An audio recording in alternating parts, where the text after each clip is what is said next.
You are T, you are T, who are we? You are T. Big up people, big up people. Please join us now. We're live, people. We're live. We're live. Come on, join us now, people. We're live. We're here. We're here, man. Big up Khalees from Medine Lassie, man. Big up. Big up Khalees from Medine Lassie. Big up people. Declan Rice, Islanders, you have to believe in your process, man. Fucking hell, man. Big up. 3 points. Oh, F that, man. Welcome to the match reaction, man. Manchester United. Arsenal 2, Manchester United 0. We've got to hold it, mate. We got to hold it. That's what they are, mate. Corner Shop FC, man. That's the best thing for them. Corner fucking Shop FC. That's who they are, people. That's who they are. That is who they are.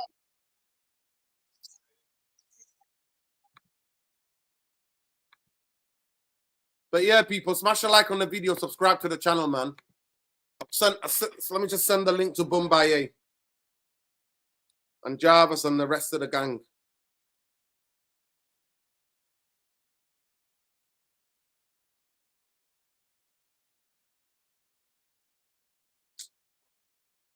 I'm gutted, man. I'm gutted.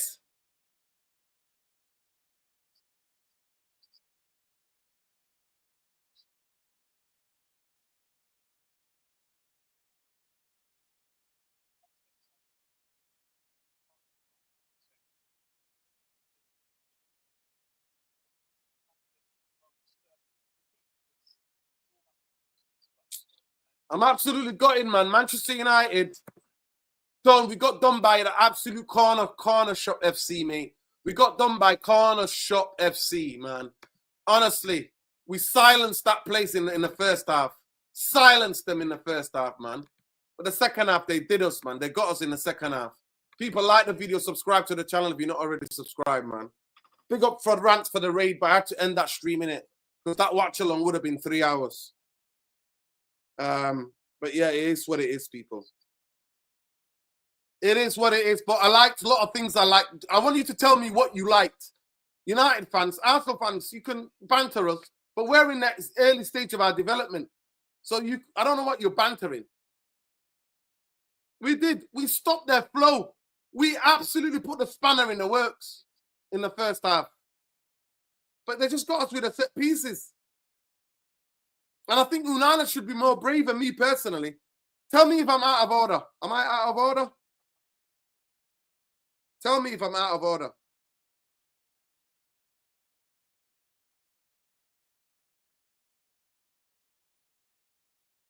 Tell me if I'm out of order, people. Do you think Onana should have come and punched a couple of those set pieces and could have been a bit more braver?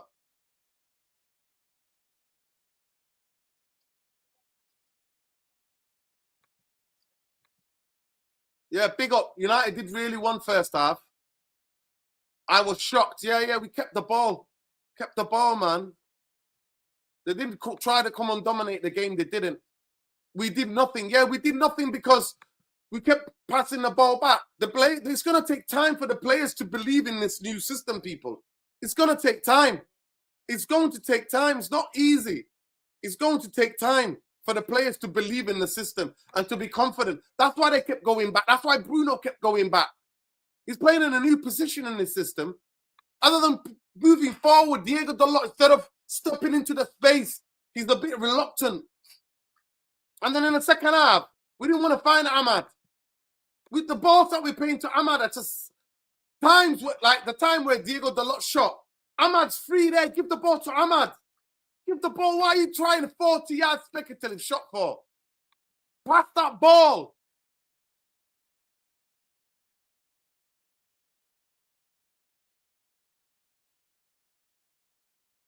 Roberto Martinez on Arsenal. We all suffered Stoke.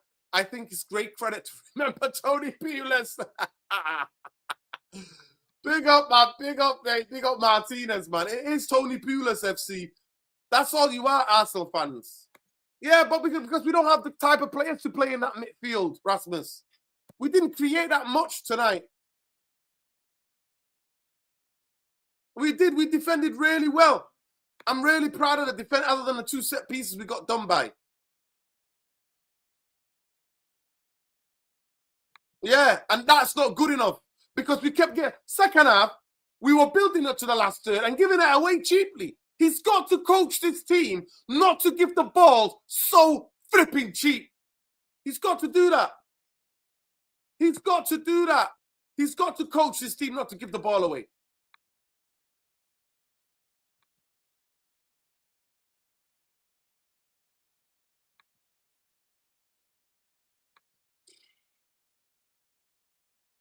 %, that's Madison. 100%. 100%. It's over 300 of you in here. Smash a like on the video, subscribe to the channel. Smash a like on the video, subscribe to the channel. Let's go, people. Let's go.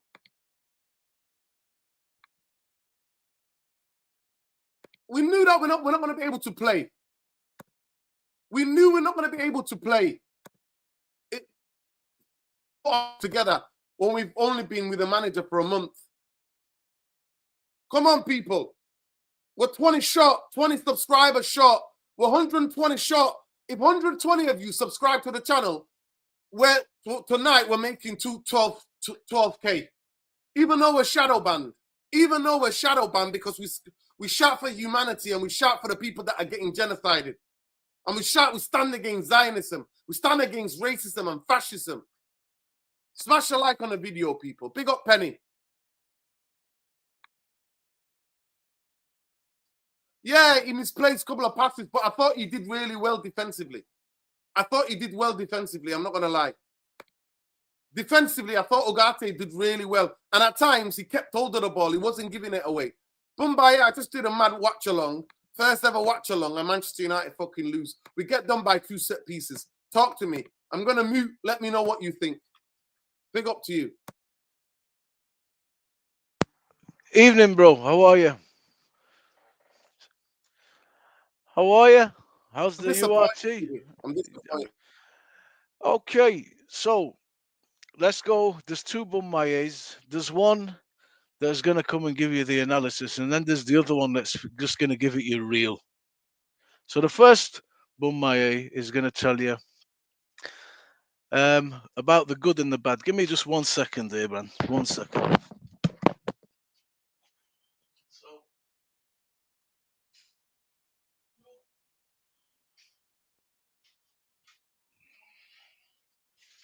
Yeah, man. Listen, yeah. So yeah, go ahead. You there? Yeah, I'm there, man. So the good is, first off, game of 2 hours for sure. Composed under the pressure that they gave us in the first half. I felt that Arsenal didn't come out quite as tenacious as I thought, which suited us. If that was what they were going to bring, it felt like we were okay with that. Good possession, good shape, smart pressing, good timing of the press. Some decent shifts got put in. But before I get into the bad, I just want to say, man, absolute big up to the set pieces of Arsenal. Everyone was a killer. Declan Rice set pieces were unbelievable today. So were Saka's. They're just so dangerous, everyone. And that's something in football you don't see so consistently, especially like from our cricket, boys. They're doing in-swingers like cricket, I'm innit? telling you, that front post, the height of them, the whip of them, they were so difficult to deal with. Hoyland touch, really poor. Saka and Malacia first half, that isolation was a concern. Mazraoui did well to help him. But ultimately, man, no penetration, bad quality passes. And these moments are going to be at a premium. Too safe, need to play a bit faster. We lacked imagination. We're still playing like we're inhibited, Dino. You know, like we're a bit tentative. We just got to get from A to B, do it right, keep the possession. There's no freedom of just, natural play, man. Just bam, bam, slip somebody in, see, 2 passes ahead at least. None of that. Maybe it's a big game. Maybe there was, I don't know what it was. Felt inhibited to me. Second half, Arsenal thought, right, we've felt them out. We're going to turn up the tempo and do what Arsenal do a bit. We struggled. We really struggled with the tempo. We didn't deal well in possession from the back. We were forced to go long quite a bit, which wasn't the case in the first half. I we struggled to deal with the corners throughout the game. Always looked really dangerous. And the way that Amorim played, he'll take a bit of this and that away from the game, but ultimately our forward line was isolated completely. We had no penetration and never looked like we were going to score. So I'd maybe have switched Mount and Bruno around. That was the team that I'd picked. But the other Maguire just looked at this and thought, you know what? I feel like I'm doing what I do with Ten Hag, but I have to do this because it's his fourth game. You remember Ten Hag? You were telling me, look, he's shit. Get him out. And I was saying, yeah, but you know what? There's a bit of this today. There was a bit of that today. This was nice. That was nice. Maybe. And I feel like I'm doing that today. But you know what? I have to. But if I was to put that aside, I'd basically say to you, in summary, we were pretty poor. I'm underwhelmed in spite of the good things you could take away. We got beat by a much better team that is by quite a distance away from us, lacking in penetration. The balance of the team needs to be realigned. It's not. We were isolated up front. We never attacked them with one overload throughout the entirety of the game. It was always 3-on-4, and in the second half, you managed to get 4-on-5 maximum. Maximum. Um, all in all, Amorim's got a lot of work to do. How he goes about it, where he goes from here, we will see. But today, bro, I was looking forward to this game. I didn't expect to win, but now that it's done and I'm sat here, I am underwhelmed. That's my serious, honest feeling today, right now. Big up Bombay. Listen, people, nearly 500 you in the house, man. Let's go. 100 of you subscribe. 120 of you subscribe. We made it. We've made it. We've made it to 12,000. So please subscribe to the channel. Here we keep it 100%, people. I thought first half we frustrated Arsenal. I think attacking wise we could have done a bit better. Second half we were dreadful when we had the ball in the last third. We kept giving the ball away so cheaply. And then as soon as they scored, they grew in confidence and they started to open us up. But even then, I thought we defended really well. I thought Masraoui put some blocks. I thought Yoro made his debut, put some blocks. Did well, I agree. Yeah, and they didn't score from open play. They scored from 2 set pieces. They didn't score from open play. So, Sean, let us know what you think. But people, please, if 116 of you subscribe, we've made it to 12K. So let's do it, people. I've just done a fucking 3-hour watch along here. Yeah. So I mean, Nura, I can't stay for long. I'm at the airport, so I might hop off and hop back in later. But big up for big up Nura. Big up, bro. Big up the reasonable fans in the comments. I just want to say that, like, for me, Amorim has effectively managed my expectations. So I'm not upset. I'm not too upset at the outcome of this game. I think he has gone out of his way to manage the expectations of his fans, and I take it seriously. I take it seriously when he said before the game that we will likely be found out at some point in time, or that it's a process, or that he will rather take the risk to have growing pains now so that we will succeed in the future. I take all of that seriously. And so for me today, it's still just nothing but positives. We look compact in terms of the shape. We looked solid. Arsenal had to resort to set pieces. Basically, it's Stoke FC. It's Tony Pulis football that they're playing, basically to beat us. So for me, I don't really have much to say in terms of, like, commentary on the match. I think we looked solid in and out of possession, and there was a difference in quality basically between us and them. A difference in quality that I think should be expected given the stages that we are in. And I think the most important thing today is that we were competitive. We were competitive throughout the entire game, and we didn't allow Arsenal to play the usual football. So I trust the coach, and he has managed my expectations effectively. So I'm really not upset. I wish we had won. It would have been nice to win. But, watching the game, seeing how it played out, listening to the manager talk, I'm fine. I'm okay. It's only his fourth game in charge, only his third game in the Premier League. If you listen to the way Arsenal fans were talking prior to the game, you'd have expected us to lose like 5-0 or something. So yeah, for me, it's a decent game. It's a decent game. I think nobody's more upset probably than the manager. I would discourage anybody from focusing on Bruno or Garnacho or Højlund. Please, people, leave your agendas, like, by the wayside. And listen to the manager talk. Listen to the manager effectively communicate essentially exactly what is happening at the club right now and trust the process. We can't keep doing the same thing, trying to make the same point. Everybody's looking to be proven right about their player ID or whatever. But for me, it was a good game today, honestly. It was a decent game, decent first half, not so decent second half, but it's to be expected given where we are. But for first time ever, I agree with a lot of things you said. I thought we kept our shape. We played better in the first half. Second half, for me, it was super frustrating because we conceded those goals, and then they started to play with a bit more freedom. The crowd got into it, and we lost our heads. And then we kept giving the ball away really cheaply. Like Bruno, wasteful.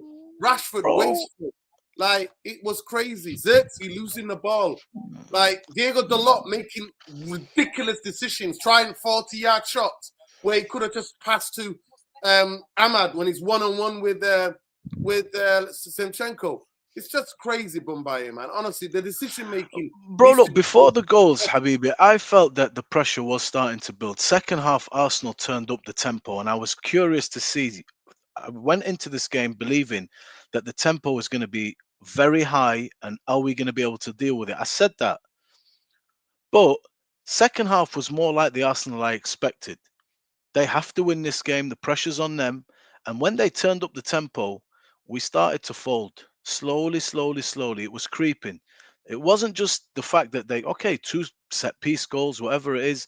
It's not what we're talking about here. People are compartmentalizing the defeat that we conceded 2 corners. No. What we did lack a lot of, and what is underwhelming and disappointing, I'm analysing the game here. Forget fourth game in and stuff like that. We get that. We're not here to eat anybody's dinner, but the balance was off. Forward line was isolated. There were never any overloads. I don't know what anyone's talking about overloads. You watched the whole game. We never had men over, ever. They were always... We didn't attack in the first half with more than 3 guys at any one time. In the second half, that turned to 4, but they always had either 4 or 5 against it. 1 shot on target. That was the disappointing part today. The balance needs to be realigned, but it's all part of the process, I suppose, going forward. But they started to carve open. A lot of shit was going on in our box. We weren't getting out like we did in the first half, but it was a good first half. But the tempo of the second half is more what I am accustomed to seeing from Arsenal, having watched quite a bit of them. And when they started to bring the thing about playing on the attack, we right? started to fold, man. I mean, it was clear that we're trying to be a bit more conservative by playing Dalo on the right and Malacia on the left to give us with using traditional fullback. But even the attack, I think all of that will come with time. The manager had barely a few training sessions, right? The players don't really understand the system in and out of possession. And I think even with the amount of time that they've had, they still managed to do a decent job. I just wouldn't be hard on anyone right now. No, bro, I'm not. I'm just. That's the game I watched, but obviously I have to give you my analysis on what I saw. But it's not to say we are, lambasting anybody. But that's what we see, and that's the deficiency that hopefully we can address going forward. But I concede all that. Attacking wise, we were shocking. It wasn't there. It wasn't there. I think we had 6 touches in the opposition box, and you can't do that. You're not going to score any goals if you don't make chances for your forwards or strikers. And we didn't do that. We didn't believe. We just didn't. The players did not quite believe. Even the possession we had in the first half, the opportunities we had to Garnacho to get in one-on-ones, they just was controlling the ball going out of play. But in terms of this, what I noticed that under Ten Hag, players were further away from each other. With Amorim, even when the balls, Mount, Højlund, Garnacho were really close to each other. So even when Højlund is battling, they can get involved and win. And a couple of times we won the second ball or the third ball. We were winning it. We were hustling. Defensively, we didn't let them have a sniff other than set pieces. But obviously, you can't let them fucking score, and you can't let Timber, who's one of the shortest guys in their team, score. You cannot do that. Let me just get this super chat. People, please subscribe. 10 of you subscribe. It takes us to 11,900. 10 of you to subscribe. 10 of you, right? Subscribe to the channel. Still over 300 of you in here. 12 is a nice number, man. 12K, you know, Yeah. 20, So, you know what? Come on, 12 hour people. clock. Come on. There you go, people. There you go. I need 8 more subscribers to get to 900. So let's go. Oh shit! I don't think I'm subscribed. I'll sort that out for you today. Big up to Mufc, man, for the super chats. The first half we controlled the game but had no threat. Amarin, loads to work to do. Euro was Yeah, good. lots of work. Arsenal, without corners, are Stoke effing City. Yeah. Arsenal. He says, say me, Assi. Win the league. Go and show me you can win the league, yeah? Go ahead. Go and show me that you can win the league.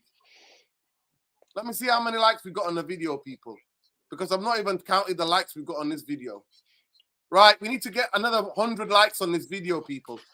We need to get 100 likes more. Come on, URT. Subscribe and like. Yeah, you join the Rebel channel here, man. We shout for humanity, whole of humanity on here. That's what we do here, man.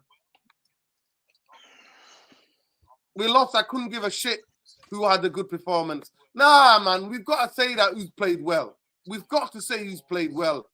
Yeah, I mean, people need to be better adjusted. Like people need to be better adjusted, and I think try and react more normally, like to football, right? Like the manager, I think, has gone out of his way to lower expectations, to talk realistically about where the team is, what he thinks he can achieve right now, and then only for us to lose a game predictably, right? And then for some fans to be up in arms, basically. I just think that's unnecessary, right? And I'm going to challenge it. I think we need to be careful about the atmosphere we're creating around this club, and to whatever extent that I can push back on this type of toxicity, right? Somebody in the comments screaming about the fact that we lost the game, he doesn't care about the good players. That to me is just unreasonable, right? Like go out there and drink and talk like some grass or drink some Coke. Listen, it's just a fan that's frustrated, Sean. I don't think it's not that deep. Then you should get some ice cream.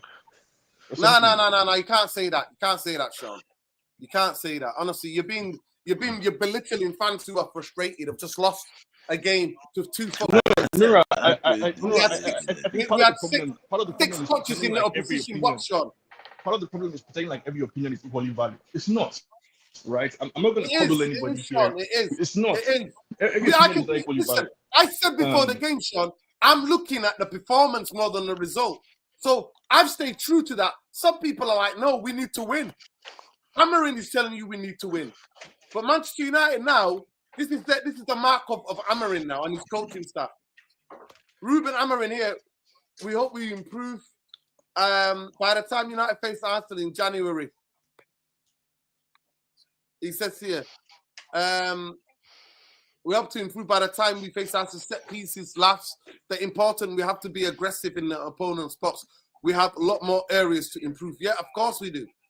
Of course we do. But you can't have a go at fans who are frustrated, Sean. You cannot have a go at fans who are frustrated. People are frustrated. People smash the like. Nuruddin, did you like the setup? What setup? Did you like the how we set up the team, bro? The formation, the play. It was nice. Yes. It was all right. I think in the first time, I thought it was brilliant. I thought the way we set up, they didn't know where to go. We made them look average.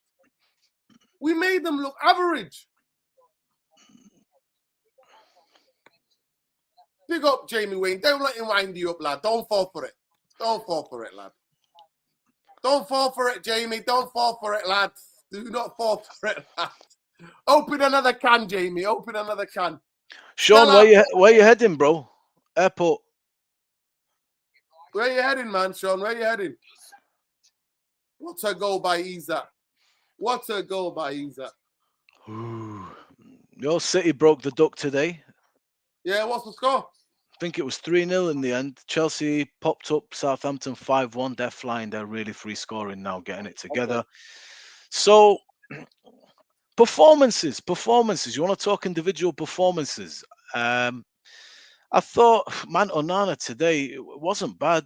You know, it's not easy though. They killed that box. Honestly, they killed that box. The way he was crowded out. So, not bad from him. I thought Maguire did well. You know, I thought Maguire was all right today. No major complaints against him. I thought Malacia struggled, bro. Mazraoui Yeah, of played course. all right. Manasseh's not played. Manasseh's not played nearly 2 years, Bumbaye. The fact Yeah, that he gave us a half said everything to me. yeah. Delict was all right. Not Yeah. bad. Not bad. Maz gave you a Maz performance. I like Maz, man. You know, in tight spaces, he does it, drops a shoulder, opens the game up, and he helped Malacia out. Bruno, good and bad. Good and bad. I like the way first time touches, sped it up a little bit, got his foot in, always puts a shift in. But I would have swapped him and Mount. I would like Mount to be where he was, but he put Mount up there, who I thought put a great shift in. He did some good work. But again, in the final part of the field, nobody really shone because there was a lot of isolation. Um, there was a lot of isolation. Dalot, not bad. Um, Hoyland, I'm a bit disappointed. The touches were really poor first half. The passes were short. Improved a little bit second half, but again, feeding on shit tonight. But we were targeting him to try and get that ball under control and bring people into play, which he usually can do. But the first touch, he was just bouncing off him a lot, and that was costly first half, because if he gets balls under control a few times in that first half, there is an opportunity for something to materialize. Garnacho, not bad. Again, not bad. Um, who else was there? Ugarte, yeah, steady. That's what Ugarte is going to give you. He's going to give you cover, but not much more. It's very, very, very, very safe. Very, very safe. There's no balls getting punched through any lines with him. Bumbaye, I thought he played well tonight. I'm not going to lie to you. I think Yeah, passing-wise, he should have been better passing-wise, but he played well tonight. But listen, a lot let of me them. just get Jarvis A lot of in. them should have. Jarvis, I've been talking for 3 hours, bro. 3 and a bit hours. I did my first ever watch along, and look what happens. Yeah, I'm man. never doing it again. You're getting sacked in the morning. Another one on the scrap heap, boys. Who's next? How was it doing in watch along? Was it okay? Oh, It was okay. It was good. Yeah, enjoyed it. Okay, okay. Was it a quiet one, Dino? It's Nothing good to much talk going about on. things that are happening in the game in real time.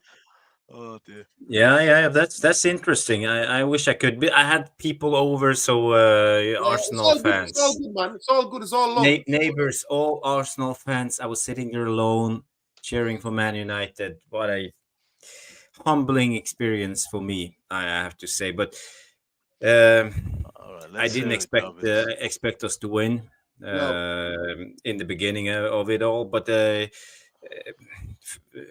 think we did well. I was kind of happy with the first half. I think we looked like a team. We played football. We kept hold of the ball. Yeah, we had it was about 50-50 possession. We didn't try the hot potato as we have been used to for the last couple of years. We also had chances on transitions, but we didn't take them. We chose to keep the ball just to keep control of the game. Yes. I think the game plan from Amorim was about trying to frustrate Arsenal. We almost managed it, but they scored a little bit too soon. They scored in about the 55th minute, 10 minutes. He says it here, Jarvis. He says it here. Look, you can see the structure, you can see the idea, you can see the bounce between the centre backs and the midfield, but you can see we need to work in the final third. We need more ideas. 100%. We were in a sense toothless going into attack, but we were almost at the point where we started to frustrate Arsenal. We kept possession. We didn't rush our attacks. We played it safe. We didn't take the turnovers, the counter-attacking chances we had, and they scored. And then we did three subs. We opened up the game, putting in Ahmad, for example. It made the game much more unbalanced. I'm not pointing this on Ahmad, but with Malacia, we had a bit of control when it came to Saka, because we doubled up with Mazraoui and Saka and Malacia on Saka. So we had better control. I think Dalot and Mason Mount on our right side, with the Ligt also didn't manage to fill the gap for Declan Rice. I think Declan Rice was pivotal in how Arsenal opened up our defense, if you can say it like that, because they came to chances, although we blocked most of them and they got a lot of corners. But we did manage to frustrate them long enough to gain the wanted effect.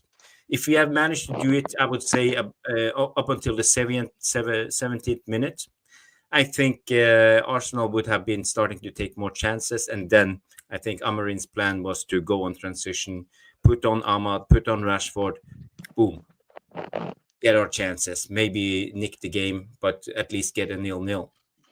When it comes to the set pieces, what's the name of our new set piece coach? Gregerson or Georgeson or something like that? Yeah, he's been analyzing this Arsenal team. I saw them against West Ham the other day. They are doing the same thing.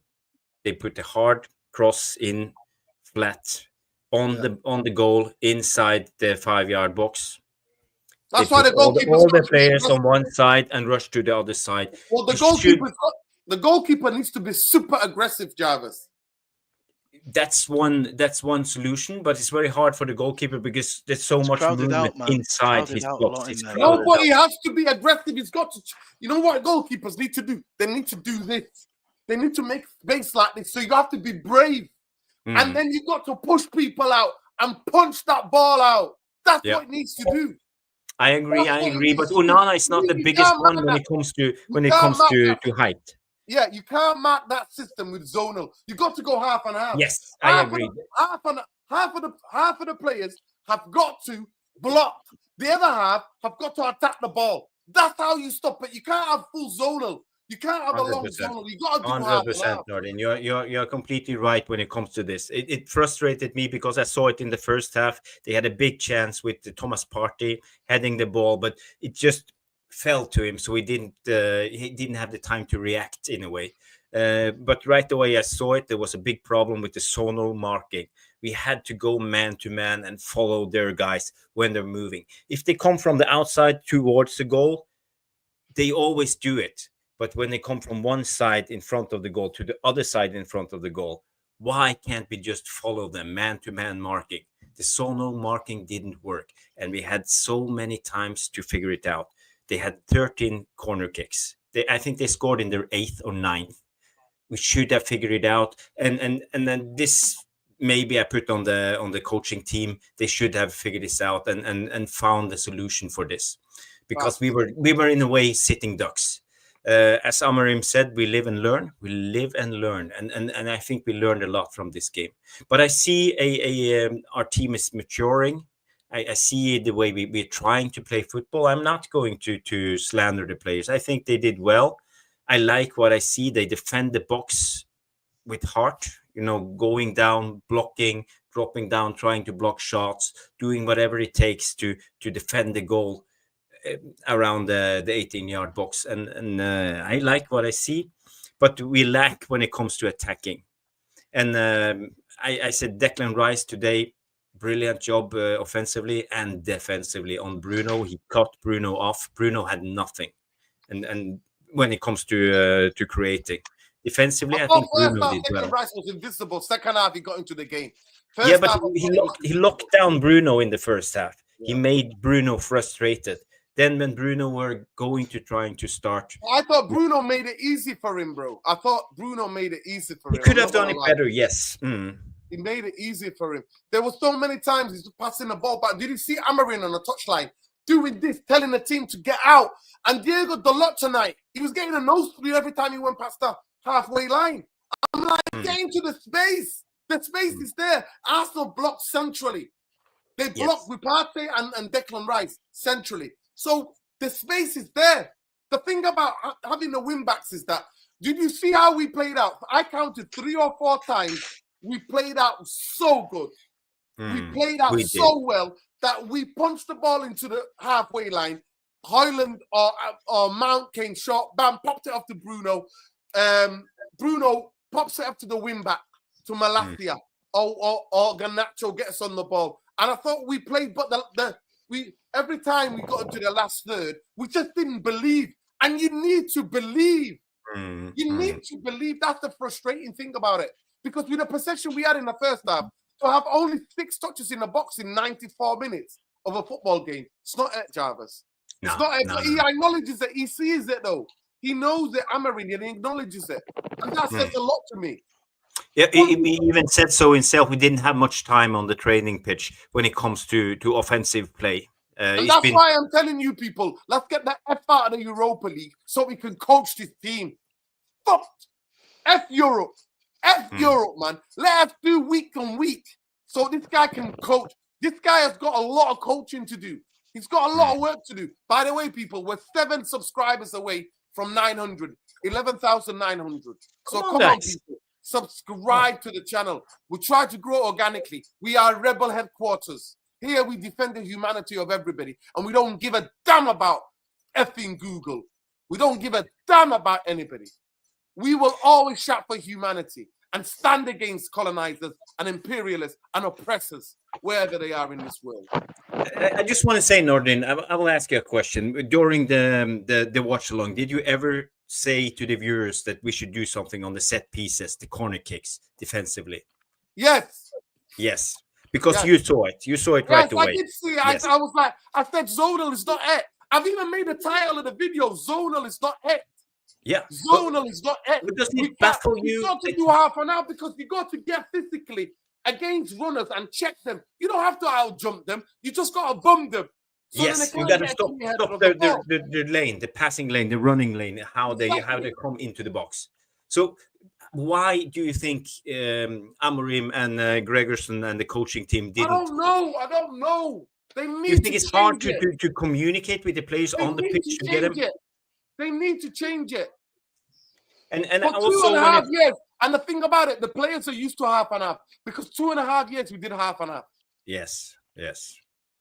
And also when it comes to Højlund defending the first post,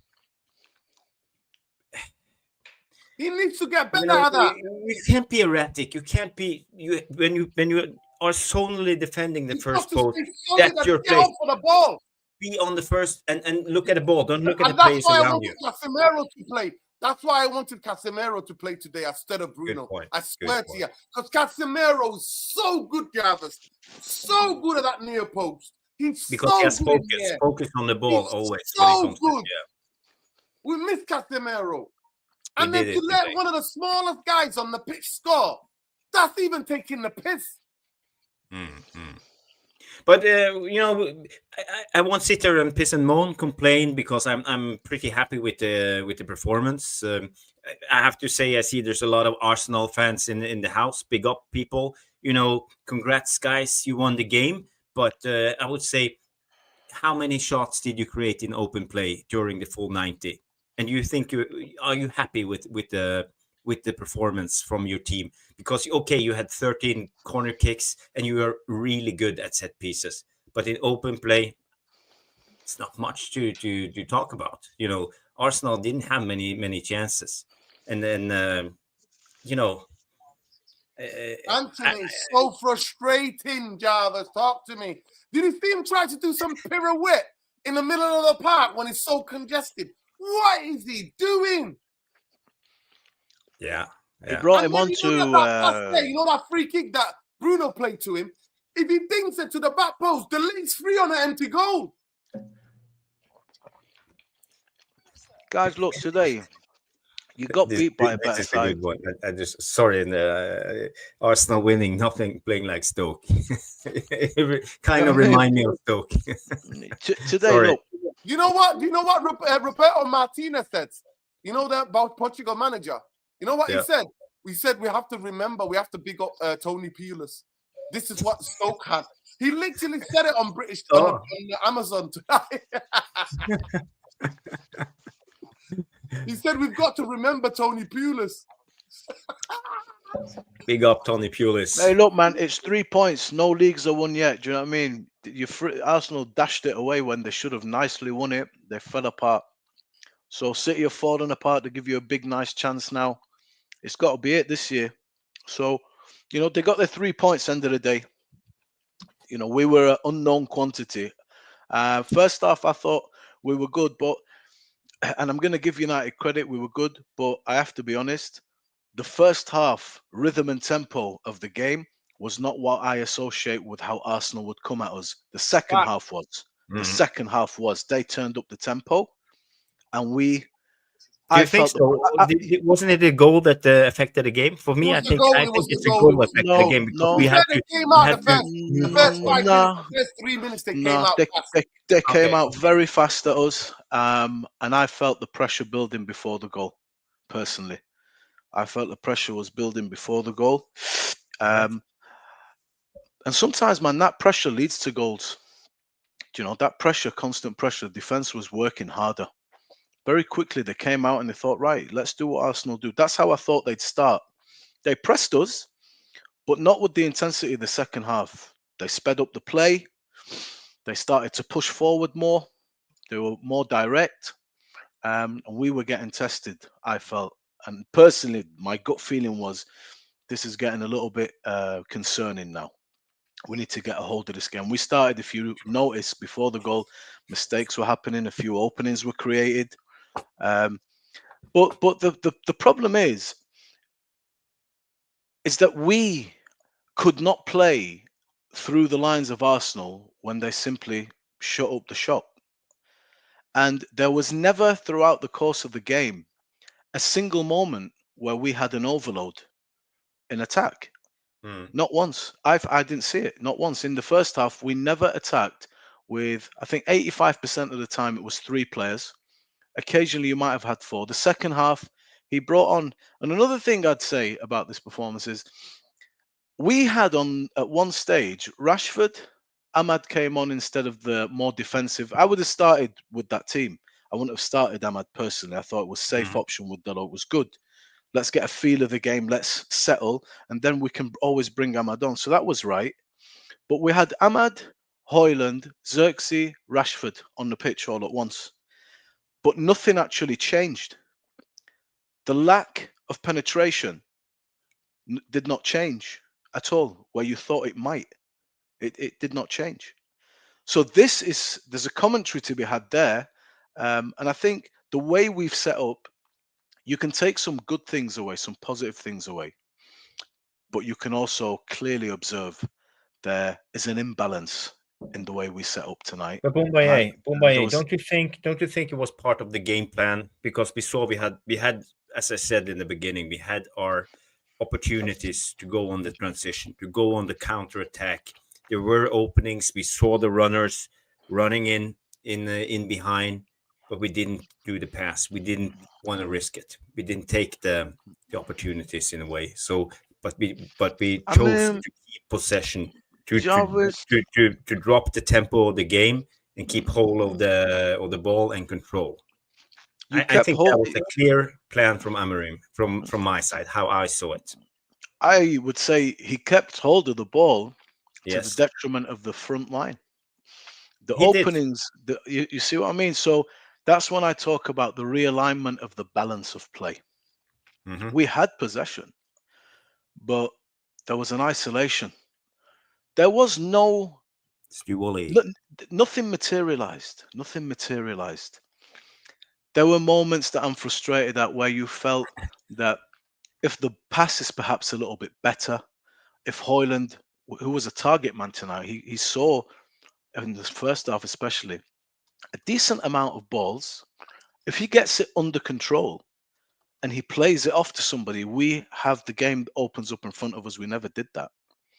But in terms of pure chances, no, there was nothing really there. And it was partly because of it was sparse up top, and the quality of the first touch, the quality of the pass. I think we lacked a lot of imagination tonight. There was opportunities where if Mm. Hoyland's a bit more awake and the player who's receiving the ball goes first time, you can slide someone in. I wish I could have the game to show you these moments, to pause it and show you what I'm talking about.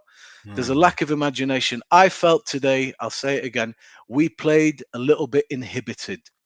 We're still focusing on doing everything right. It was very safe. The passing Yes. was very safe. There was no real risk taking, no imagination. to really shift them and give them something to worry about. Mm. And I think because they saw us in the first half, okay, this is, you know what, this is not the game we thought of. They're pretty comfortable. They're seeing a decent amount of possession. We're not getting it all our own way. All right, let's test them now, second half. Let's really go. Mm. They came out very fast. And we struggled. We started to go long a little bit. A lot of balls were going straight back to them. They were relatively comfortable. So this, I feel, is We an started to issue. give the ball away. Is an I issue realized that we were that panicking that and we gave that the we ball But away. don't yeah. you think that Arsenal wanted this, because then they can come wave after wave after wave, you know, and that's why Amorim was keeping control of the game, trying to keep control at least. But he didn't keep control, and you could see the game getting away from us. I felt second half. That's what I felt. Where's where I disagree. The goals changed the game. They speeded it up soon as the goal went in. The confidence flew. The passing. We were panicking. They started to find the gaps. But before that, they weren't finding the gaps. I've got to say we were defending really Bro, well. you don't feel that you did not feel in your belly that as soon as that second half started, 55 minutes, I think they scored. You could not feel that there was something coming. No, We started to get pulled upped the apart a play. little bit at the back, and mistakes started happening. They were getting in Martinelli twice. They upped the play, definitely. Yeah, that's what I'm They upped saying. the play. Yeah, that's what I'm saying. I seen it. I felt it coming, and But then the then we goal. also made changes that opened the game, like Java said. That He happened had as to, well. but he had to. But we How weren't how brave enough. how we were long? not brave enough at the times that we were, and we didn't find Ahmad enough with one-on-one with Zinchenko. When he brought, That's when the he brought, regret I have in this in this tonight. When Zinchenko was on the pitch, we did not find Ahmad to test him. We did not. And that I'm frustrated at. I'm frustrated at Rashford. 100%. I'm frustrated at Diego Dalot. I'm frustrated at Bruno because they played wayward passes. I was frustrated at Ugarte, even though I thought our best player today was Ugarte. I actually think he was brilliant. He kept the ball. He stayed calm. He turned his body. He put his body in between and tried to get fouls. I thought he managed his second yellow card really well. He didn't dive in the second half when even the game was getting a bit hectic. So there was a lot to do, but we need to get out of Europe, me personally. We need to get the hell out of Europe so this guy can coach. Because the last third for me, we cannot give the ball away so cheaply. Go ahead, Bombay. I think Ruben Amorim today, he made the subs instantly after the first goal. He was forced to. And I don't know if you guys felt the same way. When he took Dalot off, and it was a matter of time before Ahmad came on, that was going to open things up for Arsenal a little bit anyway, I believe. And it did. I felt it did. So Ruben Amorim today, Arteta kind of took him where he wanted him. Came out fast second half. Amorim saw problems here, man. Goal I felt was coming. It came. We changed it, but it opened up a bit more for them. But like I say, let me reiterate, even with the attacking firepower that you brought on there, you had 4 or 5 attackers on there at once. The situation was not changed at all. It remained the same. The isolation existed. The comfort of Arsenal reigned. And that was the game. That's the underwhelming part of this game today. There are good things you take away from a game like this, but there are stark things that you need to accept. They are a better side, and we had our shortcomings today, and I felt they were pretty obvious as the game progressed. You know, you're going to go a goal down sometimes in a game. That's life. But how do you react to that? This is what you need to find out about the manager, about the system. How do you react when the tempo is turned up? That first half, I'll give us credit. I'm not that type, you know, respect. Well done. I was happy with that. I felt we were really good. I was impressed. But it's a different Arsenal from the get-go. Straight out the blocks, fast. Let's do what we usually do. And this is, I spoke about this, me, you, and Luani, Jarvis, after the thingy last time. I want to see how we deal with that. Did you notice going long a little bit more, hitting a bit more balls to nobody, the possession not quite being held on as long? 100%. This is what you have to look at. And when these things start to happen, other managers see this, they look at your Achilles heel. We have to address these issues. The system is lovely. I love this system. What I noticed in the first half, which I thought was excellent, is what you mentioned last time. On either flank, we switch out to the flank with 4 players effectively, make a square, and boom, there was nothing for them. There was nothing for them. Same on the other flank. It was excellent. But that second half, bro, tempo gets turned up. Let's press high. Let's, drive that ball, Martinelli. Let's go. And before the goal, 3 chaos moments happening in our area. Then the goal comes. So that's the game that I saw there. And I succumbed. I thought, okay, this is the level now. At least we know what we're doing good. He's worked really fast in 4 games. I'll give him that, guys. I can see 100%. the blueprint so clear. So clear. I've got more clarity after 4 games with Amorim than 3 years with Ten Hag. And that is not a joke. I swear to God, I understand exactly what we're trying to do. But I also have to say, not eating anybody out too early, individual quality. This alludes to the moments you're talking about, Dino, Jarvis, let us down. There was a moment where Bruno just fire it along the ball, drive it to Ahmad, man. He's open. Gets cut out, shit pass. Højlund, bring it down. Don't be so scruffy in your work, man. If he brings it down, we are away. The game opens up. These moments have to be better. You look at Odegaard, man. It's quality, bro. It's quality. Passes into feet are one thing, but passes into space are something even more beautiful. You look at that pass into space. He knows Saka's going to see that and have a dig. This is what I love. Pass it into space, man. Don't give it to feet all the time. Force the player where you want him to go with the pass naturally. It speeds up the game. All these little things matter at this level of football, especially with the first half was a lovely duel to watch. I really enjoyed the game, actually. Forget the result, but I actually liked a lot the first half, what I was seeing. But, the reality shone through and nobody expected to win this game. I agree with Saeed. I'd have taken a draw before this game, but we learned quite a bit tonight. And I think Amorim will see vividly what we need to address and where we need to go with it. Will we need a striker, a killer? I'm not going to say yes yet, but it's definitely something that looms. That's all I'll say. I think you're mentioning very interesting points when it comes to the game. But going down to the players, what do you think about? For me, I was very disappointed of some of these players today. Let's see if we think the same. Go on. Well, I wasn't happy with Garnacho because I think he's out of sync with the rest of the guys, what we are trying to do.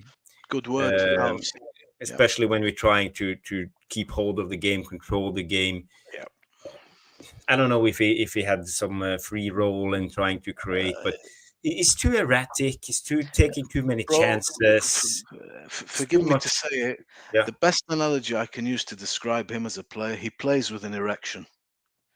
That's what he does. It's just relax, chill out, use your brains, take your time, feel the moment out, relax. And this is the problem with Garnacho. Breathe. There is breathe, bro. There is some flipping talent there. I like the fact that he's undeterred and he will continue to go at you.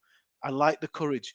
But no, you're right. He's out of sync. You have to play in a way that is positive and conducive to the rest, to the holistic picture, and he doesn't. He's doing his own thing. There was a great ball in outside of the foot. Højlund does make the right run, but they just miss each other. So I looked, is Højlund making that run? Yes, he did. And it was a great ball, but it's just off. So it's not all bad, but yeah, Garnacho for me was not great. I thought Xerxes, I didn't enjoy that when he came on. What else? Well, there were other players, and I would give a special mention to Harry Maguire today. I think he did well. I said that. I don't know if you said it. One of his best games in a big game. Really aggressive. Stepped into the areas, giving it the physicality, making challenges, not dilly-dallying. All the things that he used to do. Remember when he used to be scared and that. None of that. All of that is gone now. He goes for it. even defended the one-on-one. I don't know who was against Martinelli. I was like, no, Martinelli one-on-one with Harry Maguire. Kept his shape, went sideways, didn't give him either way. You know what I mean? Didn't go on square, didn't try to cover him, backed off a little bit, and then got a touch of the ball. He read it really well. Him and I thought in the first half, him and the Lit really dominated in the air. They dominated.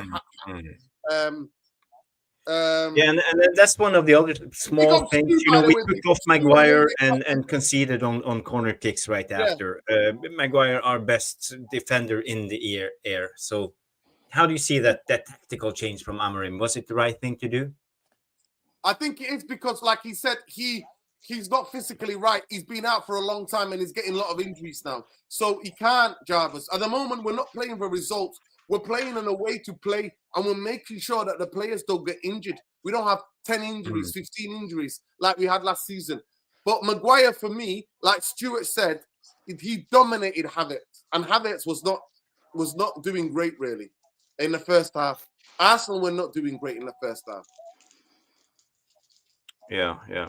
I think Maguire did quite well. I'm happy with his performance. But what I don't like with Maguire is he's good when he has a little bit extra time on the ball. Then he can be like Beckenbauer. He can't when he gets as soon as let's say Maguire receives the ball and he's already seen one guy who is going to pass to.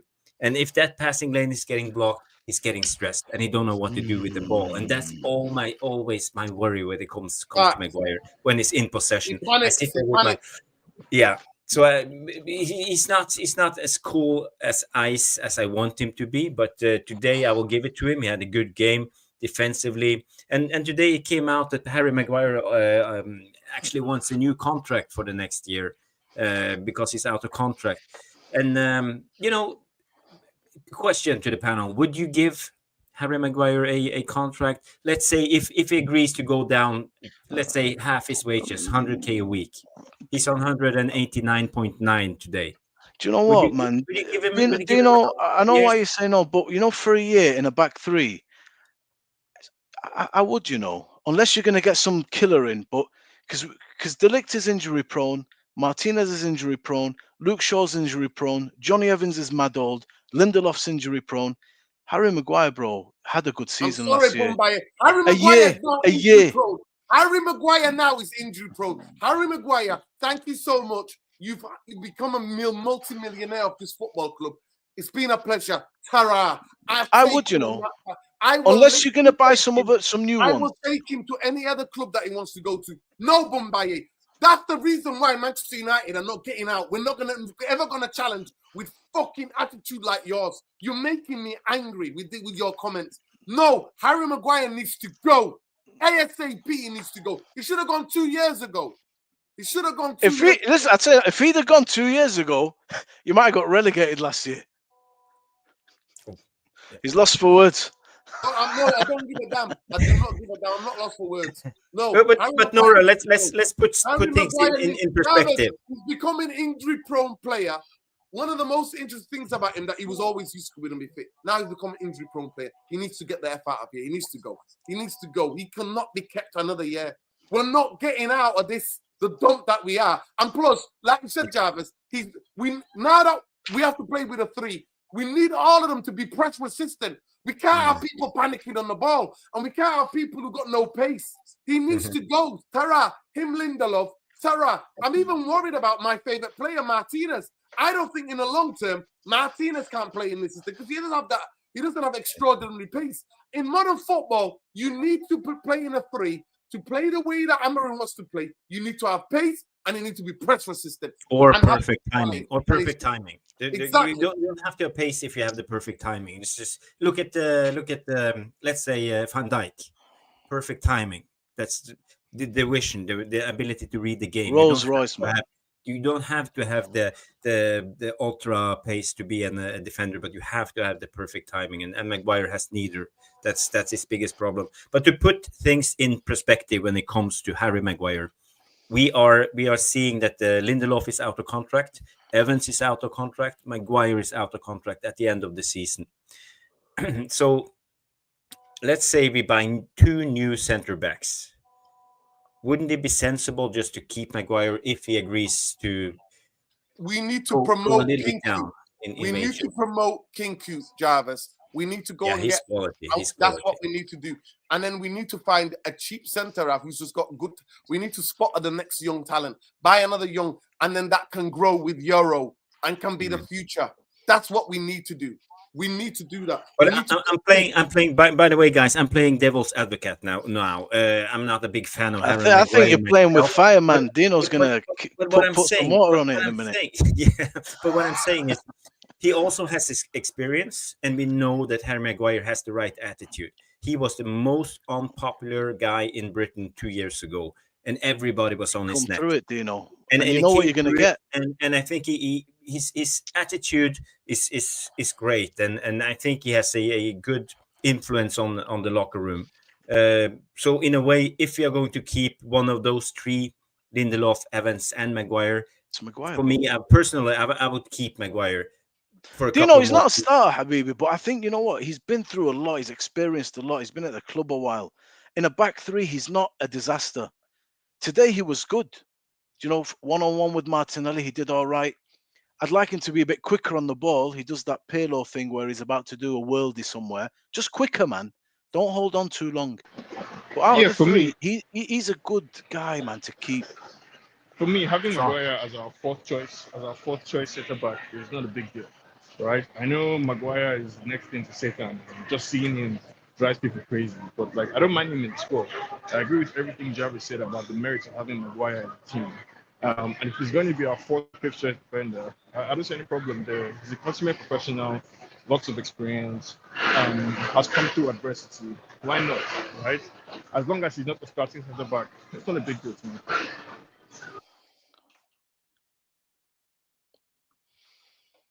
know you're begging when you say consummate professional. Answer your own question, Jarvis. Let's be having here. Would you keep Maguire? He said, yeah. You muted, Jav. Sorry, amateur hour. I tried to do better. No, I just want to say, if it comes to keeping one of those three, I would keep Maguire. But yeah, personally, I'm kind of done with Maguire. I think he's not good enough. I think he lacks the quality needed for us to take the next step. But then again, being the fifth choice centre back, yeah, I can live with that. And I think he can come with an influence. Lillis comes in and say, Jarvis, I think you're drunk. Maguire, really? Not to start. I'm playing the start. devil's advocate. But if I'm No, but faced like- with that dilemma, who do you want to keep of those three? I would keep Maguire. But if it was up to me, yeah, sure, I would sign three fresh new centre backs that has the ability, has the quality, and the vision, and will take us further. But you know, we have to live in this world, and this is the reality we're faced with. I don't see us signing three new centre backs this window, next summer window, We don't need to sign three. especially when we don't know need the, to sign the three, Jarvis. economical situation we are in. We don't need to sign three. We can sign two. We've got the youngster. We don't need to sign three. We've got I mean, a youngster. just imagine if Maguire wasn't available today, right? We would have been throwing one brand new 16 or 17-year-old player into the fray against Arsenal at the Emirates. Again, I mean, Maguire as our fifth choice centre back, I don't understand what the big deal is, right? If he's willing to take a pay cut and he's willing to be a You good don't part have of a, the you team, you are you sitting on being the bench. serious, Sean? Sean, are you being serious right now? You don't know what the Am big I- issue is. with having Maguire as our fifth choice The centre back, guy no, I don't know what panics the when he issue is. gets pressed. No, I The don't. guy's slow, right? And I don't know if you understand Amarin's system. You need to be press resistant and you need to have pace. Yeah, that's He why has he's the not fifth got choice. neither of those two things. Yeah, So that's why he's are the they fifth doing here? choice. Why are you playing that? Why are you playing that? That's We're not winning why no he's the league fifth choice. when But look- Maguire is fifth choice or fourth choice centre back. We're not winning. So get out of your head. You know, Martinez Who is is not fast. Arsenal's fifth choice centre back? I mean, what kind of a joke is this? Who is Man City's fifth choice centre back? Do we even know? Who is Liverpool's fifth choice centre back? Are they better than Maguire? What are we talking about? Are you taking the piss? Are you taking the piss? Now that we play in the three, now that we got a manager that rotates, We're gonna need other fucking centre halves that can play, that can be press resistant, that can actually Jamie have Wayne. pace. Jamie What are you Wayne. talking about?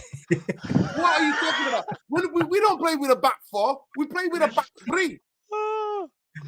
Bro, Jamie Yeah, Wayne says, I wish I was think deaf. quite- What the I think F am quite I simply, hearing? The difference is that, like, I'm not going to have an aneurysm if Maguire remains a United player. It's not a big deal to me, right? And my advice to Jimmy Wynn and some of the other guys is just go out there and touch some grass, right? Maguire is our fifth choice centre back. He's not going to play unless 2 or 3 centre backs are injured. So for me, it's not a problem, right? Because he's not going to be the first choice, second choice, third choice, fourth choice, or maybe even fifth choice. But for as far as I'm concerned, he's a good enough player to be in the squad, and I don't mind having him around. It's not that big a deal, honestly. Fifth choice, bro. Fifth choice. We're not talking about starter. Don't forget, Martinez ain't a speed demon. Neither's Delict. Euro's the speed. Euro's the speed. Do you know what I mean? That's the cover. Look, you watch City's centre backs, bro. They look ordinary. They've been looking ordinary. Cat Walker's speed has been saving them for a long time when they're transitioned against.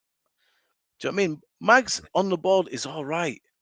In the air, he's all right. In the center, he's all right. I'm not telling you world class. If he goes, nobody's going to cry about it. But if you had to keep one, bro, Yeah, exactly. Evans, Lindelof, Maguire, like your fifth choice guy. Last season, we were on here saying, you know what, we have to put some respect on his name. He did a good season when everyone was injured. That's all we're saying. We're not saying he's a mint player, keep him at all costs. If he goes, he goes. But out of them 3, come on, everybody, it's got to be Maguire, man. As the fifth Honestly, guy. I'm dumbfounded. I'm fucking dumbfounded. You guys still think we're playing with with 2 centre halves. We're playing with 3. So No, but Nura, I think Boomaye has been very clear about what we're saying. John, do not interrupt me. I didn't interrupt you, bro. Come on. We do not need Maguire. He's not press resistant. He slows us down. We can't go up the pitch as much as we would like to because he's got no pace. And in this system, you need physicality and you need an engine. You need to be able to go up and down. You need to be better on the ball, under pressure. I don't know what you guys are not understanding. I just don't know what you guys are understanding. But listen, I respect your opinions because it's different. I respect it. No, but there's definitely a lack of understanding here. But I don't think it's us. I think Boomaye has been clear, very clear. We wouldn't lose any sleep if he leaves, but we don't mind him staying. That's a simple, I think, closed-ended statement, right? Right? There's no need to debate it. There's no need to. We can agree to disagree. There's no need to say we don't understand Amorim's system or to have a panic attack like many of the guys in the comments. It's a very simple, I think, easy to understand claim. We don't mind having Maguire as the fifth choice centre back. Point blank, period. If he goes, no problem.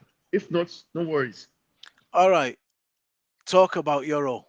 I thought it was really nice. I liked what I seen. What did you guys think of that?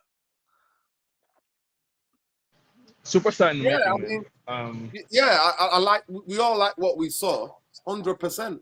What did you see? He's a good player. That he doesn't dive in. He reads the play, and that he makes challenges and wins the ball. Yeah, but obviously he's been out for a long time, and now it's his first game. He had to be throwing in, but I expect more from him. But honestly, genuinely, guys, if you think keeping Maguire is Man, I'm trying to move on from that. You keep bringing us back. I just honestly, because I'm in a shock. I'm in fucking shock. That's why. All right, just send him. Let's talk about Euro. Listen, Lenny Euro, I expect a lot from Bumbaye. He made his debut in a tough league, the French league, which is the closest league to physicality-wise to the Premier League at the age of 16. So I expect he's a wonder kid. I expect a lot more from him. But I saw the bit of cameo what I saw. I think the more he plays, the more he gets more match fitness in terms of the minutes he has in his legs, the more he'll read it, the quicker that he will think, the better he will be on the pass, the better he will be in decision making because he's not played competitively. So from what we see, I expect a lot more from him. So I wasn't shocked by what he did. Trossard actually bent him up one time, and I think somebody came to his rescue to help him out. But I thought I like the way he gets down. I like the way he focuses on the ball. He's got all the elements to be a top centre half. All of the elements. But you cannot fucking put him next to fucking donkeys like Maguire. Forget it. Fucking forget it. All right, forget it. I've forgotten it. Forget it.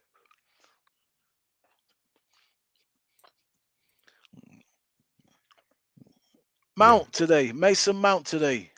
Jav, what do you think? I think his press play is good. His positional awareness is good. I think he do a lot of unnoticed job today, but on the ball, I think he's kind of invisible. He can do more to get himself involved into the game, especially in possession. But out of position is good. So I don't think because we got to know today. I think Mount played almost more as a midfielder, not as a number 10. Bruno drifted a little bit outside, and Mount was sitting in the midfield. I don't know if you guys are aware, but yeah, I can bring up the tactical board just to show you guys. While you're doing that, Jerry, I'll just add that, like, for me, the players look a lot more comfortable with the defensive shape of things than the attacking side. So Mason Mount, Xerxes, Højlund, Garnacho, Rashford, it looks to me like they're still trying to get familiar with where they should be in and out of possession in the attack. And our problem in the attack didn't start today, right? It's a legacy problem from early on in the season and from last season. So my initial comments about the game, to me, still stand that there's nothing, absolutely no takeaway from this game other than, well done, boys. You're getting used to this system. We go again next week. Yeah. You see here, you see Mason Mount's position. I think about here was his average position during the game. It's more centrally because Bruno tried to drift outside, as we did against Everton, to create more space for players like Højlund to drop down. But Saliba and Kivior and the other centre backs, they just followed Højlund, and Mason Mount should have been pressing this area to push the Arsenal defenders back, because Højlund didn't get much space. Sometimes he had one defender on him, sometimes he had two defenders on him, and even three. And we didn't attack the danger space, as we talk about the Amorim thing is to attack the space in behind. We want to open up the space in behind. But Mason Mount's average position was more like this. And he didn't get himself involved into the game when it comes to us being in possession, and that was a big problem as I saw it. We also struggled a little bit when it came to Saka. Malaysia was a little bit too high sometimes, and he don't have the same pace. So when he had to try to track him back when Saka came, he always needed help from Mazraoui.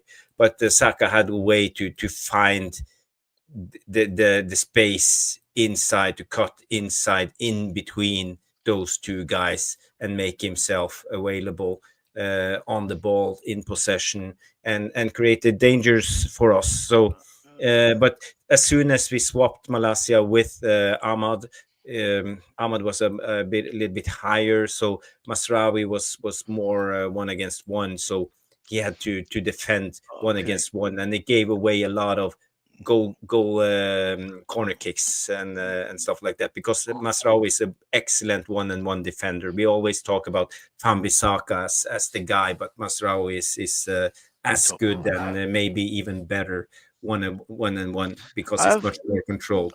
I have a question. So wait, say again. I have a question for you. Yes.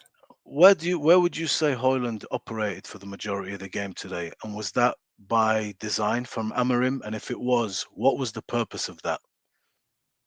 Yes, you see here, Højlund. Can I just answer that please, quickly? Please. Right. So basically, what I liked about the three, so under Ten Hag, our players, Jarvis, can you separate all three of them? Go back to the switchboard. Can you do me a favor? So Højlund, Garnacho, and then Mount would be totally they'll be out of sync. So one of them has the ball. We need them to do whatever they do by themselves. What I enjoyed tonight, a lot of the times, the second balls, especially in the first half, we won the second balls because they came really close. Garnacho came inside, Højlund and Mount. But we operated more in this area behind Højlund. Yeah.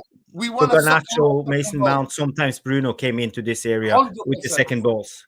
100%. And we actually won some second balls. And not even that, when we played out, we played into feet, and then we played it again into the upcoming guy, Bruno, who was free.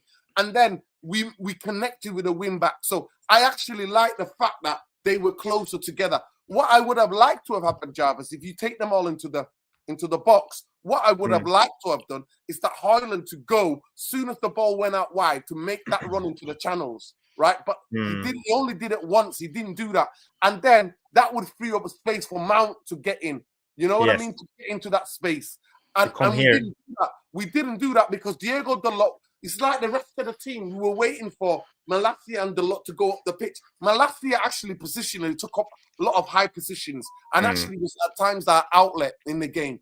Diego Dalot didn't. Diego Dalot was like getting a nosebleed. He didn't want to go past the halfway line. And that's where the space was in our team.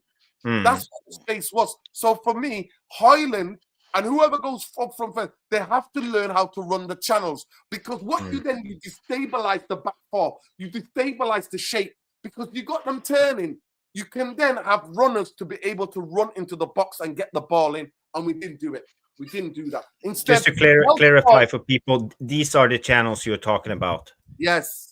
These are the channels. You want the striker to move into these channels when we are attacking, because it opens up space, because you drag the defenders with you, and it opens up space for deep runs to come inside the box. You talk about Mason Mount and Bruno. And so why we... So today, we saw none of that.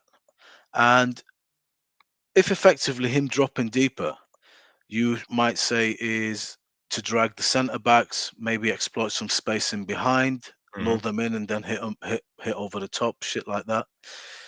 But we didn't see any running into the channels. We saw kick and punch. We saw the usual fighting against the central defenders.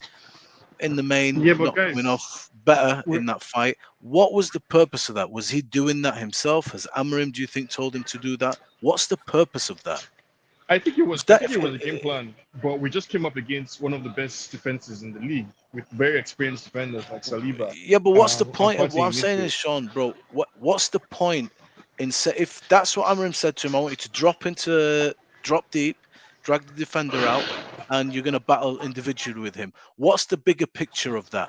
So I saw a couple of times where they were shouting at Dalot. Dalot was supposed to be holding up the width up front. I think the idea is to drop deep and then open up space for either Malacia on the left or Dalot on the right, or a runner behind Højlund. And that's to me what the idea is, right? Drop deep, play with people around you, and then open up space for somebody to run in behind. But we couldn't do it successfully, right? Because Arsenal are a pretty good team. But yeah, that's the idea to me. Drop deep, retain possession, battle with your defender or midfielder, and play with your teammates so that somebody else can make a run in behind. So does that make it imperative on Højlund to actually win that battle, get control of the ball, and bring people into play so that we can start? It does. It does. It does. And I think that's one area of his game where Højlund needs to improve. He needs to improve on ball retention basically and winning. But again, all these guys, I think all these things will come, I think, with time. And with some more coaching, basically. And, as the players get more familiar, I think, with the manager's style of play and his ideas, you would see the shape be better out of possession and in possession in the attack. But I think in defense, we look pretty solid. It looks like the players have more of an understanding of what the manager is asking them to do defensively than what he's asking them to do in attack. Yeah, the attacking chemistry is always... It's always the hardest to coach, to try to create chemistry. Yep, that's true. With your attacking players. It's not an easy thing to do. But Højlund needs to, instead of focusing on the centre halves, he needs to turn them. You need to turn the defenders so that give the outlet. He did it once or twice. That is not good enough. He needs to do that 10 or 9 times. That's what he needs. He needs to run into those channels. Defenders hate it if you just hold up the ball, everything's in front of them. They're very comfortable. The midfielders are coming to help them. They're not. Once you make that darting run into the channels, into those alleyways, you turn in them. They're destabilized already because they have to keep up with you. And then they have to check, oh shit, am I in line? Then they have to see, then other midfielders or attackers can see the back of the defenders' numbers. And that's when defenders are in trouble. Stop I, fighting I, to hold I the just ball. want to say, Nordin, when it comes to this tactical, you mentioned Dallo. I think Dallo had a poor game today because he didn't attack. He's been having poor games for the past 5-6 games. Yes, yes, Yes. but what I'm talking about is there was a huge gap in between Kivior, who was following Højlund everywhere Right. because Højlund was dropping, and when Kivior was following Højlund, there was a huge gap in this space, and the right back who's Zinchenko, for us to attack, but we didn't exploit it. We should have come with more deep runs with Dallo, making it difficult for them, because then it would be harder for Kivior to follow Højlund, because then he would have known, because he had this space to defend as the right center back.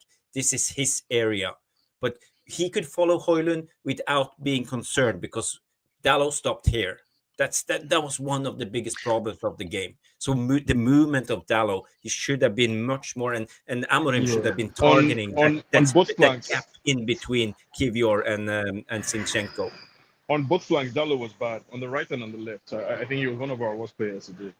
He didn't offer any weight on the right, and on the left, he looked weak, basically. He got in once. If you remember, he had the opportunity, and I thought Malacia did get up, not as often, but there was opportunities where he went past that halfway line. But again, Rubes, I had a feeling Ahmad would not start today, and I think it's the right told decision everybody on Monday. I told that Jarvis he didn't start today, and I said that Mount would play. he was tired. And I knew Casemiro was not playing this game, and Eriksen's getting nowhere near it. I just knew the way that Arsenal are. I understood what he's going to try and do. The team is still playing a little bit conservative to focus on not giving away the ball. That's why it was very safe, a little bit inhibited. We never got caught often. There was a few times, but it wasn't the theme, bro, where we've got to make chances for strikers. Yes, he's still young. He needs to improve, but he's not shit. Because we had 6 touches in the fucking box in 94 minutes. That's poor, man. Look, we discussed this about Højlund. I can't judge this kid as a striker. Did we buy this kid because I saw Didier Drogba when I watched him on YouTube? No, I didn't see that. I saw a player. I saw a kid, a big, strong unit who's a finisher. You saw the finishes. You've seen the finishes. When he gets, they're not even top quality chances. He makes something out of them. He can make a goal for himself. You know what I mean? That Dinko, the kid can finish, but rarely is there a game where he's operating, just feeding off service in that 18-yard box area. He's dropping deep all the time, doing a job. I don't know if he's designed to do that job or if he's a willing, obedient guy. He seems like a great guy to have, easy to manage, low maintenance guy, never sulks, never does anything.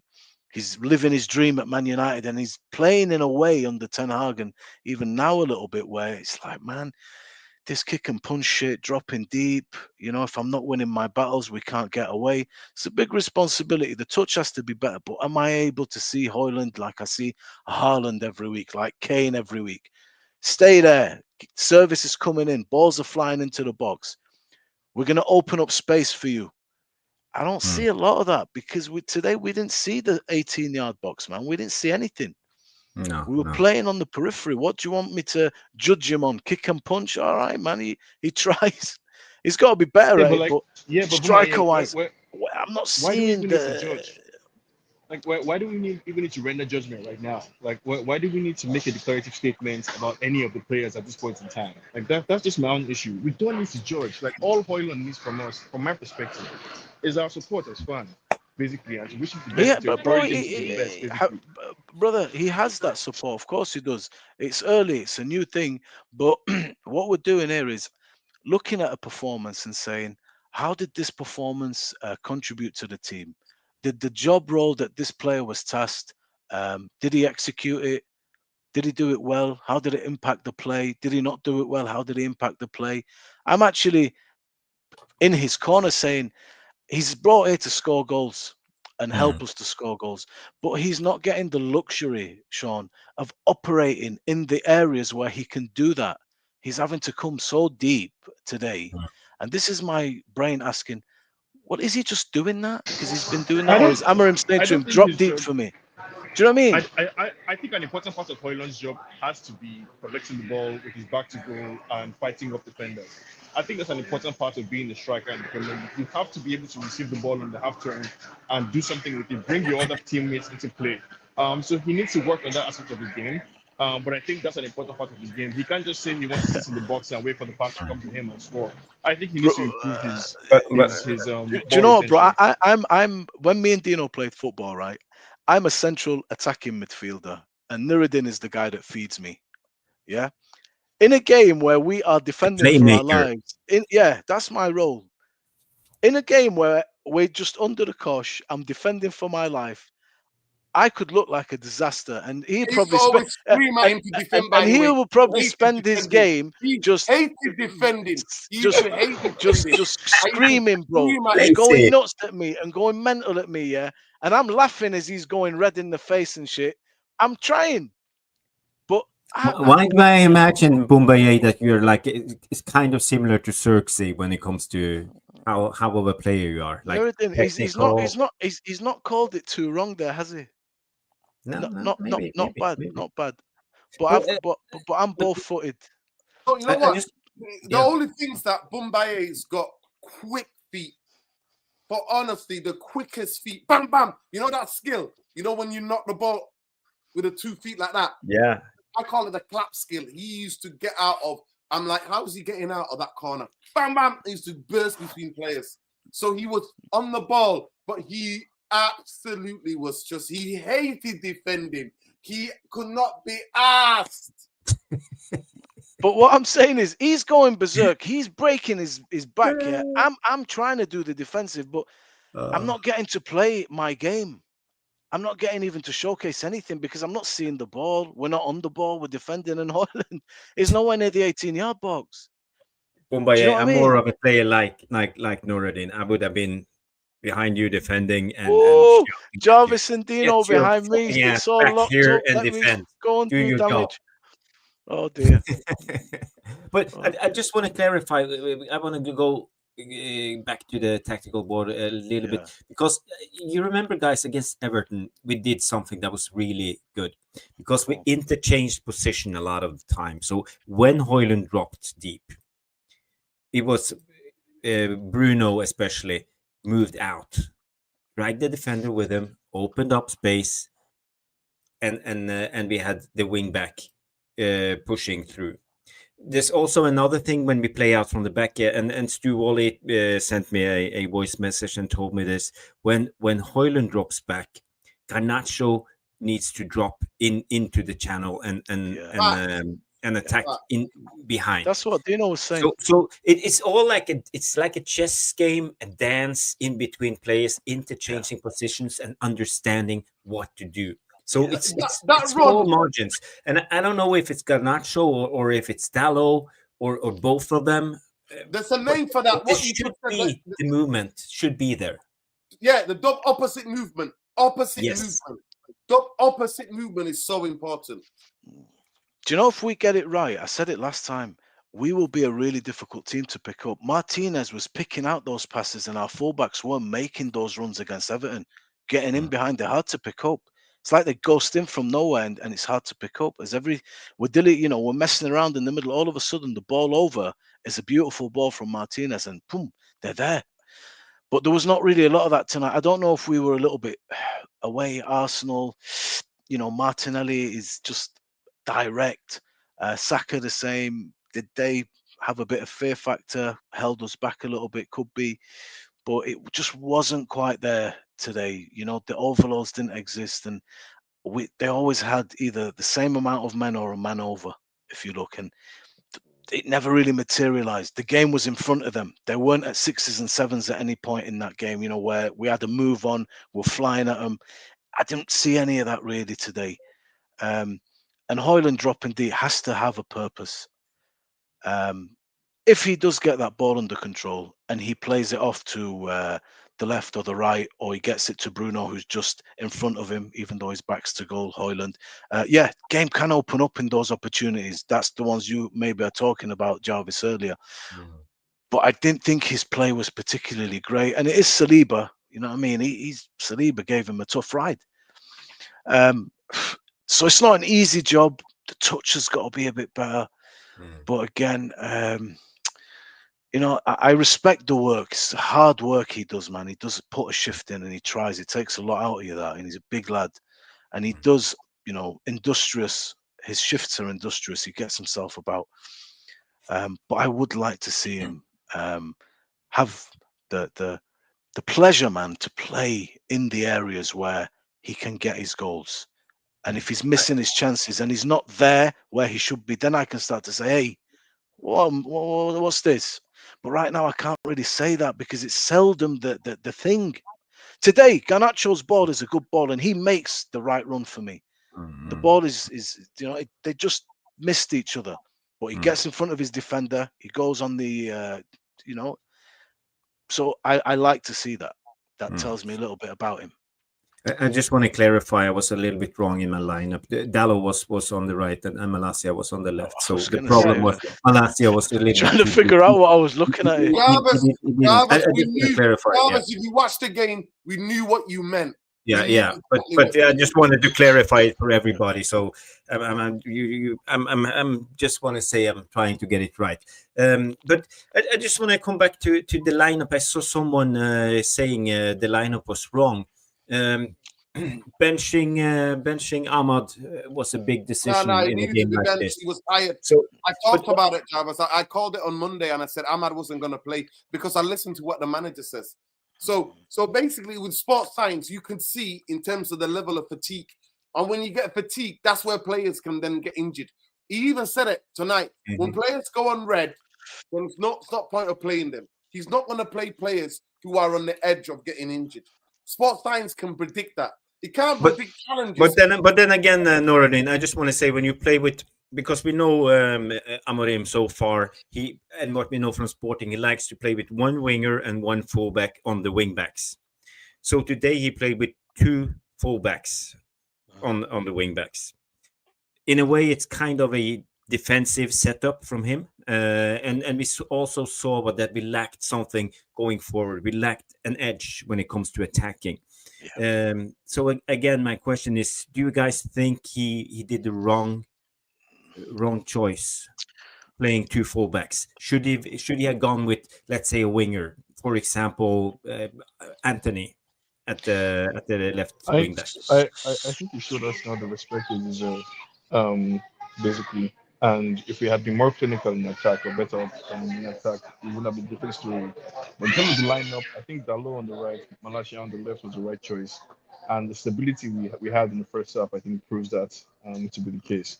When it was time to change, I think he changed. And then we looked a bit more open, basically, in the second half. But for me, the starting 11 was fine, especially in defense. I think Arsenal deserved as much respect as we gave them. Yeah. Rotation. Well, I had Ahmad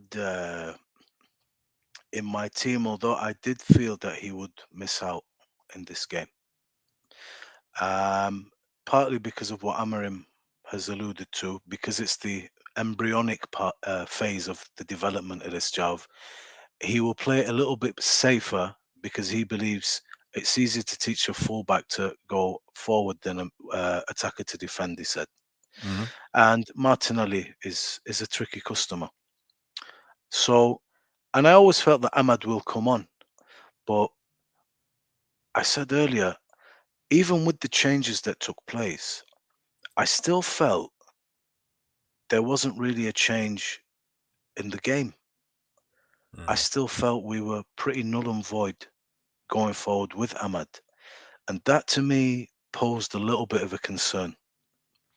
If things had improved and changed, I don't know, maybe you disagree with me, but you think that it did have an impact. I didn't feel it really did have an impact. There was one instance where he got the better of Zinchenko. He dispossessed him, which he's so good at doing. He did. But otherwise, and there was one instance where Bruno makes a disgrace of a pass that he's wide open, a shit pass that gets cut out, which should never get cut out. If he gets that to him, that's an opening. But otherwise, I didn't feel that Rashford and Ahmad and the changes in attacking sense, and even Højlund Sorry, remained on. Mbaye. It had Sorry, Mbaye. I need an to add, impact. Diego Dalot takes a 40-yard speculative shot when Ahmad is free and it's one-on-one with bloody him. So even Yoro, even Ugarte, all of the passes on his side were not to him. They were false passes that were going out of play. 3 or 4 times they tried to get the ball to him, and they're kicking it out of play. Habibi, do you think he should have started Ahmad today? And do you think Ahmad no. made a difference when he came on? No. But when you've got a player like Ahmad, you need to find him. You need to give him the ball one-on-one. To me, that's the biggest regret of the game.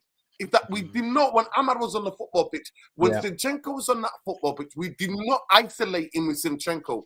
We did not.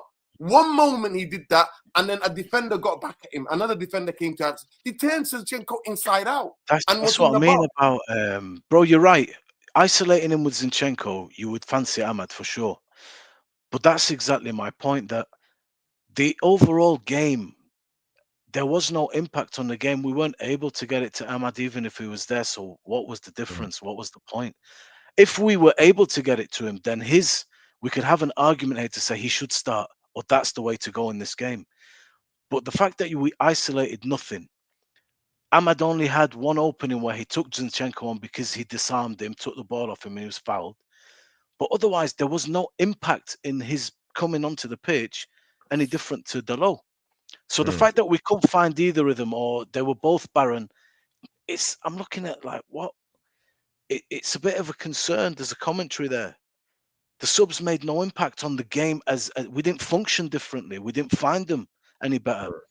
So where's the issue?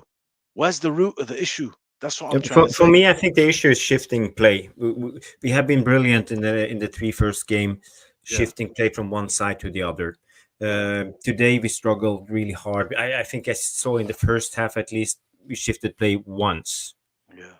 So I think that was one of our biggest problems in this game. I think Arsenal defended really well, and we saw their centre backs, especially Saliba, pushing out all the time, blocking the shift of play, and they were really aware of that defensively, Arsenal. So I think also for them, we played against Arsenal for a full 90 minutes and they didn't create a lot of chances in open play. I think they created 1, maybe two shots in open play. So it was like a kind of a stalemate game in a way, and we nullified each other's strengths. And no team took no chances, but Arsenal, they had an ace up their arm, and that was their set pieces, and it's just one of those. But for me, it was the shift of play. It didn't work, and we didn't get to utilize the width because we play with a lot of people centrally. We are compact and we shift play and isolate 1 against 1, but we didn't get to do this today. And I would love us to isolate Ahmad more against Zinchenko, because he dominated him. He could have turned him around a lot of the times if we could give the ball to Ahmad. But Arsenal understood, block that passing lane. Don't let Manchester United play that ball into Ahmad's area. Do you guys think if Amram could start that game again, start over, he would have? What would he have done different, and would he have started a different team? No, he's not going to start a different team, Jack. I don't think you heard the manager speak from Bayer. Yeah, no, I haven't. Not yet. He's gonna have to make changes because there's so many games, and we don't want what happened last season where Manchester United had loads of different injuries. So what he's going to do is going to rotate, and he's going to try to see and use this time to try to see which players get the system, which players. That's what he's finding out. He's on a fact finding mission. That's what he's on, and while also making sure that players who are coming back from injury has to manage them. He has to manage the players. Luke Shaw's already broke down. There's a surprise. Yeah. So he has to. I don't know. I agree with what he has to see. I think we might have seen some differences if you could do it again. No. Listen, can I ask you guys a question? Just 1 second, Sean. Did you see how mad he was going on the touchline? Did you see where he was telling the team, he was shouting at Dalot to move up the pitch, Bruno, to tell him, why are you passing the ball back? Face this way, pass the ball forward. Did you see that? He looked no, a bit I- dejected, Clearly, you know. clearly on Amazon, it was clear for everybody to see. His I ankle. saw that, and that's what I was saying earlier about Dalot. That, like, I think the system Dalot was supposed to give us like some width, basically high up front, basically Dalot and Malaysia. But Malaysia was giving us width, but whenever he was getting the ball, he wasn't doing much with it, basically. And Dalot, we couldn't get the ball out to him quickly enough, and whenever we got the ball to him, he would eventually like lose it. Like our play was breaking down whenever it got to Dalot. So I think if Amorim could do it again, he probably would have started Ahmad at right wing back, giving him 60 or 70 minutes or whatever. And I think he would have played Rashford instead of Garnacho probably. But yeah, no, for me again, this game, the manager, I think, spoke very, very well after in his press conference after the game, talking about how we should judge the performance, basically not the results. The same thing he said after Everton, and that the difference today, I think we are matched. I think we matched Arsenal toe for toe, basically in all departments, in all areas of the game. I think it should be expected that they would have some moments of dominance in the stadium at the Emirates, but I think we matched them and it was an evenly matched game, and the difference was quality in set pieces, basically. And I think that's something for Amorim and for the squad to be proud of. I think we're on the right track. Really, as far as I'm concerned, I think we're on the right track. I think with more training sessions, with more familiarity, basically, with the players and the squad, I think you would see the attacking patterns, basically, the attacking chemistry. I'm solidifying more and more. But yeah, no, for me, I'm not worried. I feel really good about like this manager and the way he's handling things, like in general. The way he speaks, the way he's managing the players, the way he clearly is not picking favorites or anything like that. Yeah. Yeah, I concur. I think ultimately it's after 4 games, it's a net positive. Definitely. Sean, are you joining us from the plane? Are you on the plane? Cheers, but I'll be boarding soon. Yeah, but I'm in the airport. Okay. Yeah, Have a safe flight, man. Where you heading? I'm heading back. I was in Mexico for a while. Okay. Cancun. No, Puerto Vallarta. Okay. Nice, Well, nice. it's nice. It's Safe, nice. man. Before we end, his honeymoon, people. Sean was on his honeymoon. Hey, Ooh. man. Happy honeymoon, bro. Congratulations. Enjoy. Both of you. Congrats, man. Yeah. I just want to ask you guys. I don't know if you covered it before I joined the show, but the second goal of Arsenal when Timber scored, you can clearly see him pushing Højlund with 2 straight arms into his back when Højlund is running away from him. It clearly affects Højlund's ability to calculate the curve of the ball, and he misses out. Do you think it should have been disallowed? Was there a foul in that incident? That referee was never going to give us anything, Jarvis. The referee was never going to give us anything. No. But in your opinion, what do you think? Yeah, Do you think of course. I mean, those Of guys are the course. masters of the dark arts now, right? That's the whole thing this season, Arsenal, dark arts. So it's not a surprise that there was some pushings and shoving. But I think for me, the real quality in the corner kicks is the delivery. Like Declan Rice and Bukayo Saka, like their corner kick delivery is phenomenal. Basically, where they put the ball is very hard to defend. You know what, man? That just caught my eye today. Usually you see us when we're delivering balls, it's all over the place. A lot of teams. The constant, consistent quality of Declan Rice's deliveries and Bukayo Saka today, you have to say, wow, top. Just dangerous areas. That front post, low, bit of pace. You touch it, it's going anywhere. It was difficult that. But I've not seen the second goal. After it went in, Andy Townsend said that's a foul. He said that's definitely should have been checked. The second goal. He believes it was a foul. But there were no reactions from Højlund or the other players. They just stood there like dumbfounded, while they scored. Why didn't they throw their arms out, give this movement to the referee, shouting to him, like trying to get the VAR to at least have a look at it? They did.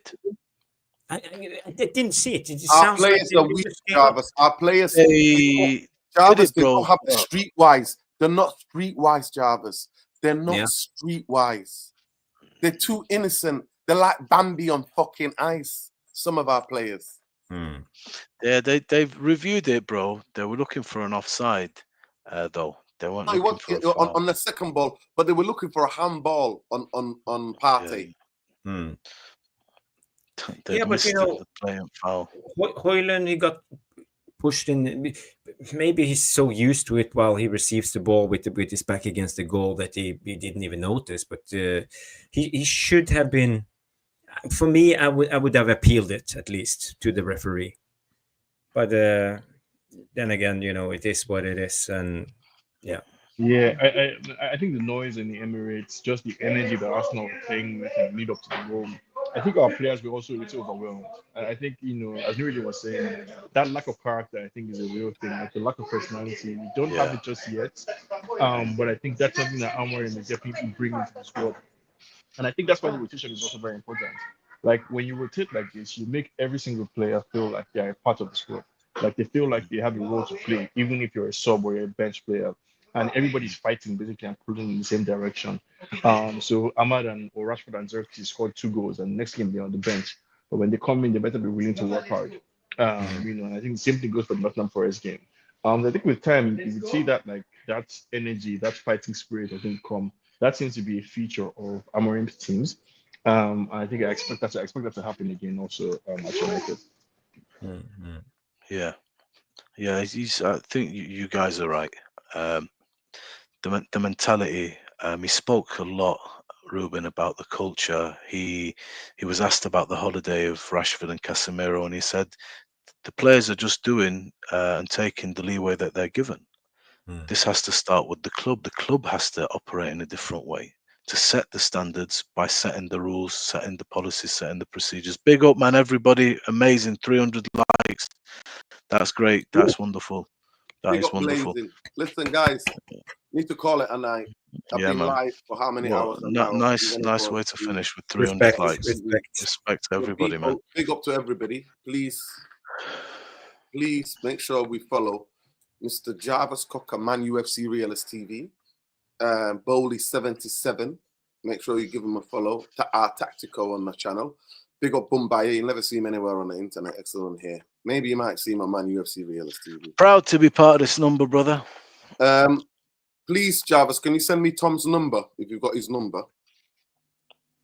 Yeah, I've been trying to get a hold of him myself, so I haven't heard anything. I hope he's all right. I hope he's all right. I really hope he's all right. Yeah, he's missed, man. Big up to Sean. Make sure you follow Sean at Sean Thomas on Twitter or X, and make sure you check out his podcast, How We See Things, the geopolitical podcast called How We See Things across all your podcast providers. Big up to every one of you. Big up to everybody who joined me for the watch along. I'm not doing it again. It's a lot of hard work, man. I'm telling you, it's a lot of hard work. I was actually in London. One of my cousins was like, he's an Arsenal fan, right? He's been just trying to ring me. He's been texting me, voice noting me. He basically, he was like, stay over tonight and come to the game. And I was like, I'm not sitting with you and the Arsenal fans. And then I can't. He's unbearable when Arsenal won. So I was like, no, I'm not taking the bait. I got back on the train. I made it just before kickoff. You know what I mean? By the time I got back home, I had a couple of things. Please leave your message after the tone.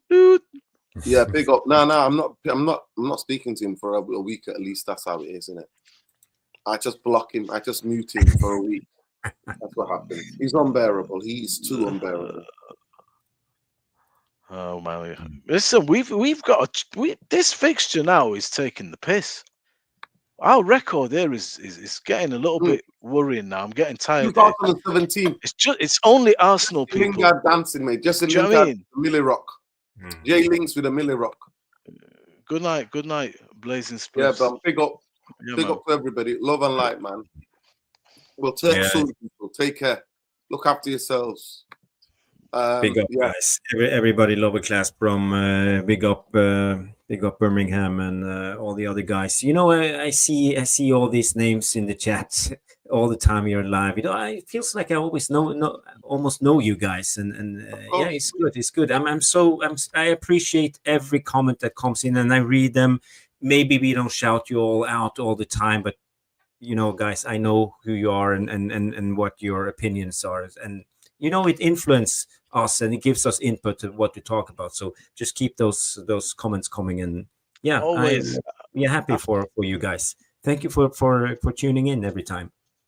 Yeah, big up Always Jamie Wade. after this show's done, for the next couple of days, I always go into the comments. Even though I don't have an account like YouTube, I can go and watch the video and see who's, all the comments and stuff, and it's mint, man. And you're right, Jav. You start to get a feel of different personalities, the voices of reason, the voices of discontent, and the voices that are just the voices. So big up absolutely everybody, man, of the URT family. Brilliant. And get your views on the Yeah. game Big in the up non-live to the comments URT after family. the show. So Yeah. I will be in the non-live comments. I try to answer as much comments as I can and get involved in the debate. So get into the non-live comments after the show and get your comments in. The comments in. Let us know what players you think thrived, where we came short, and what you liked, the aspects that you liked, the things that you didn't like.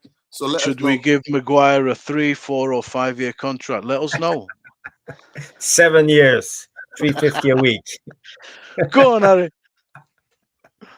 There you go. Maguire. Listen, The wall. That's what he is. there we go, people. Free Palestine, free Lebanon, free Yes. Congo, free Sudan, free Tigray, free Ogaden, free the people, free the land, free the people, free them all, wherever they are, whether locally, nationally, or globally. That's how we say. Stop falling into divide and rule tactics, people. You know what? I stand in total solidarity with members of the LGBTQI plus people. I stand in total solidarity. I don't judge them. I'm not God. I don't judge them. I do not judge them. So remember, never fall for the divide and rule tactics. Love is the answer. Hate is no way. No hate in here. Solidarity, compassion, understanding is the only way. Fuck fucking Zionists. Fuck the industrial military complex. Fuck the imperialists. Fuck the Zionists. And big up to all the fucking resistance. Big up wherever they are. Solidarity, those who are fighting oppression everywhere, especially those who are fighting Zionism, the death cult it is. Love, light, take care. Good night.